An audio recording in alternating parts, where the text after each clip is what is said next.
안녕하십니까. 이준석이가 이제 완전히 물을 만난 듯이 또 이제 국민의힘을 맹비난하고 있습니다. 이준석이 볼 때 국민의힘이 대분열, 대파국이 되니까 이제 중도 보수는 우리 개혁신당이 다 흡수한다.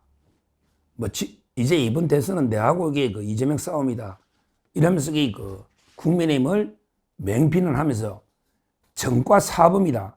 이런 이제 표현가 있습니다. 4번 이게 쫓겨냈다는 거죠. 당대표를.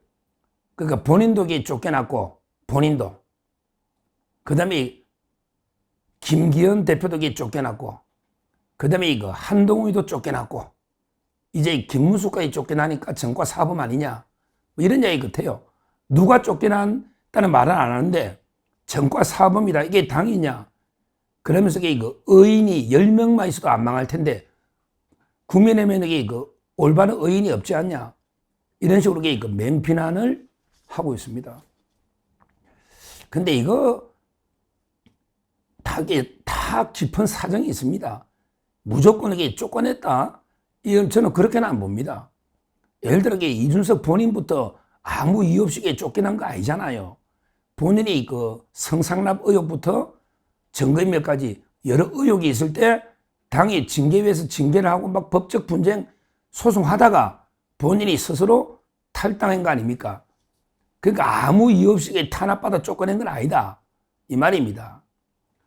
물론 이제 김기현 대표도 마찬가지예요. 그때 선당우사 총선을 하기 위해서 뭔가 지도부가 몸을 보여야 되고, 그러니까 이제 그때 희생을 해야 된다.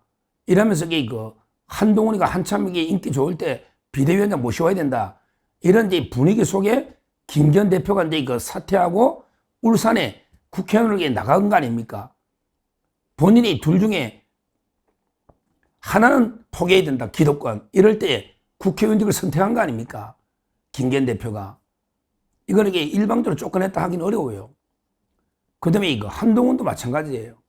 한동훈도 이제 계엄과 탄핵 국면에서, 특히 탄핵 국면에서 오락가락 하면서 오히려 탄핵 찬성해서 이재명이 부역자로, 그래서 의총에서 물병이 막 날아가고 완전히 난장판 개판이 돼서 거의 쫓겨나다시피 해서 지도부가 와야 된 거예요. 그때 장동혁이나 김재원, 여러 데 청년 최고 진종호까지 사퇴하면서 와야 된 거지, 일방적으로 쫓겨난 건 아니에요. 그런데 김문수 후보도 마찬가지입니다. 본인이 20번 이상의 단일화를 하겠다, 5월 10일 전에 하겠다, 이래 해놓고 단일화를 거부하고, 또 이제까지 룰이 다 당원 50, 그 다음에 역선택을 방지하는 50인데, 근데 민주당 지지자까지 투표하게 여론조사 하자. 어젯밤에는. 그러니까 지지정당 묻지 말고 다 하자. 이게 국민의힘 후보를 정하는데 말이 안 되잖아요. 이래서 불가피하게 지금 후보 교체까지 나온 이런 과정을 이게 다 있는 거예요. 일방적으로 정과 사범이다. 이거는 저는 말이 안 된다. 이렇게 봅니다. 물론 국민의힘이 안타깝고 정말 어떻게 보면 무사한 일, 무능하고 분열되고 이런 데 실망을 준 거는 맞는데, 그런데 이준석이가 일방적으로 비난할 정도 그런 당은 아니다. 이 말입니다.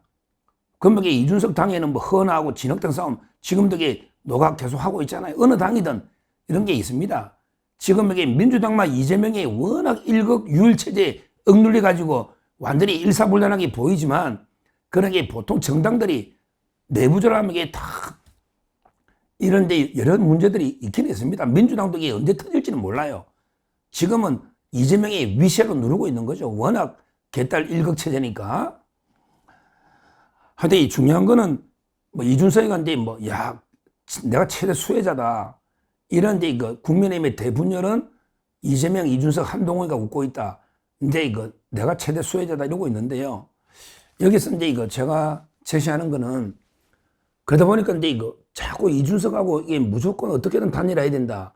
이런 이제 이야기가 나오는데, 저는 이준석하고 단일화는 신중하게 또 검토해 봐야 돼요. 저도 빅텐트도 좋고, 누구하고도 반 이재명이면 힘 합치는 걸 제가 반대하는 건 아닙니다.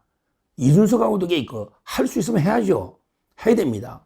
그러나 본인이 끝까지 안 한다는 걸 억지로 이게 할 수는 없는 거 아니에요. 단이라도 이게 결혼인데 상대가 싫다면 억지로 이게 강제 결혼할 수는 없는 거 아니에요. 그리고 그에 대한 우리 단이라는 게 항상 보상이 따르는 거 아닙니까? 정치라는 게 거래잖아. 그러면 이준석이가 어떤 보상을 요구할지, 그런 게 우리 상상을 초월하는 보상이 나올 수도 있는 거예요.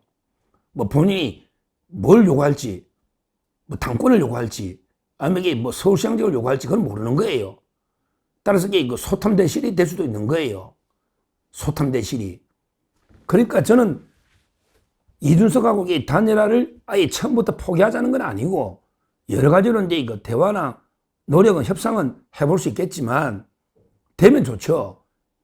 합리적으로. 그러나 제가 알기로 워낙 이준석은 완주 의지가 강하고, 그 다음에 본인의 꿈은 이번에 존재감을 과시해서 어차피 차기 다음이 있기 때문에 이번에 절대 드롭하지는 않을 거다, 이렇게 보고 있는데, 우리가 스토커처럼 여기에 일방적으로 매달려서는 안 된다, 이런 이야기입니다.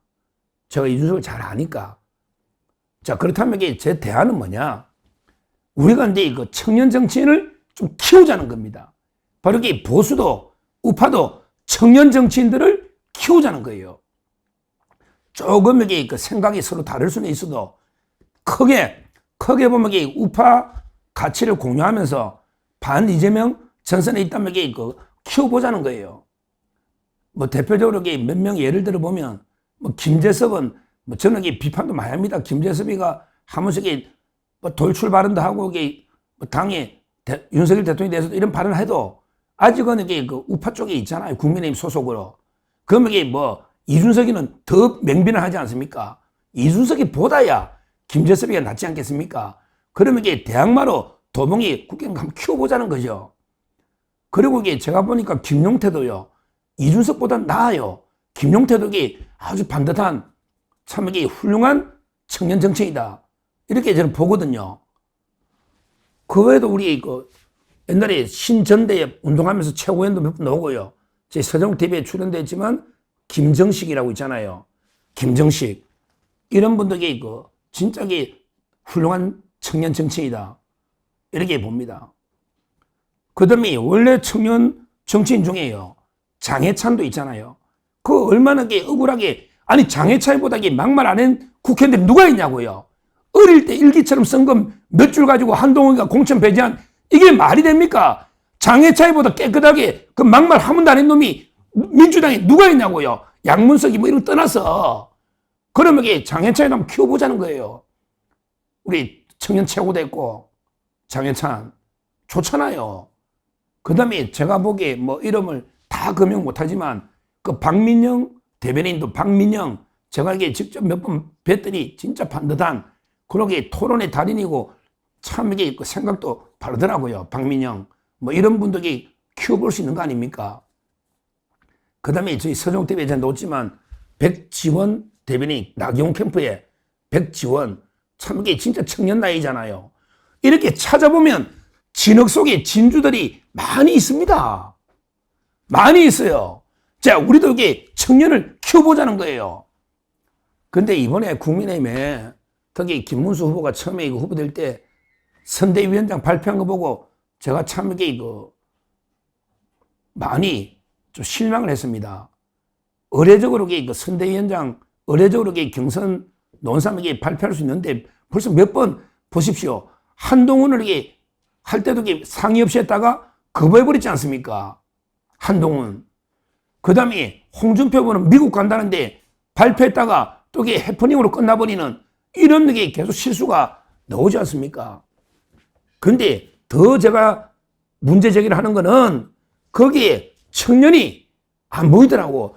청년 선대위원장도 한번 넣어보자는 겁니다. 우리 18세부터 청년들 20대, 30대 얼마나 많습니까? 과감하게 청년 정치인들을 키우자. 그러면 김재섭이든 김용태든 왜 선대위원장 못하냐 이 말이죠. 근데 넣어보자 이 말이에요. 청년 대표에서 선대위원장 해봐라. 저는 필요하다고 과감하게, 왜 우리도 키워야 될 거 아니에요. 계속 이준석과 단일화 말게 하고 이준석을 능가할 청년들이 만들어내야 될 거 아닙니까? 많이 있습니다. 훌륭한. 근데 지금 선대위 구성을 보고 그게 안 보이더라 이 말이에요. 저는 제가 주장한 건 게 진짜 20, 30대 청년 선대위원장 다 만들어 보자. 그리고 우리가 진짜 어려운 게 40, 50대면 어떻게 보면 약간 청장년 40, 50대도 젊은 이런 선대위원장이 나와야 된단 말이에요. 그냥 지금 이게 보면 대부분 경선에 참여했던 60대, 70대 뭐 기존에 그냥 지도부 이런 게 다 들어가 있는데 이래서 이게 되겠습니까? 과감한 발상의 전환을 통해서 파격적으로 젊은 청년과 그다음에 40, 50대 젊은 정치인들을 전면에 배치해 보자. 그러면서 새 바람을 일으키게 되니까 이런 제안하는 거예요. 그래서 결론적으로 제가 하는 거는 이준석과 단일화는 잘하면 소탐 대실이 될 수 있고, 따라서 우리가 오히려 이준석을 능가하는 청년 정치인을 과감하게 배치를 해야 된다.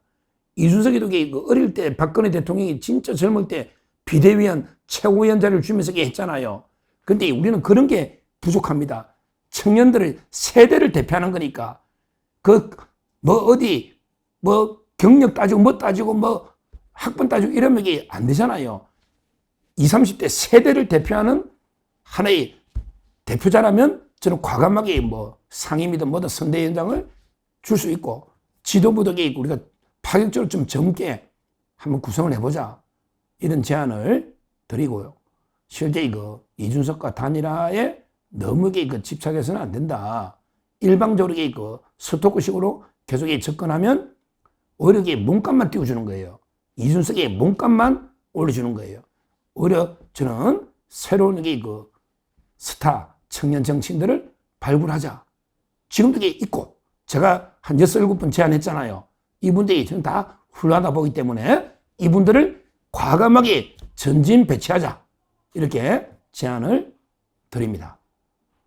감사합니다.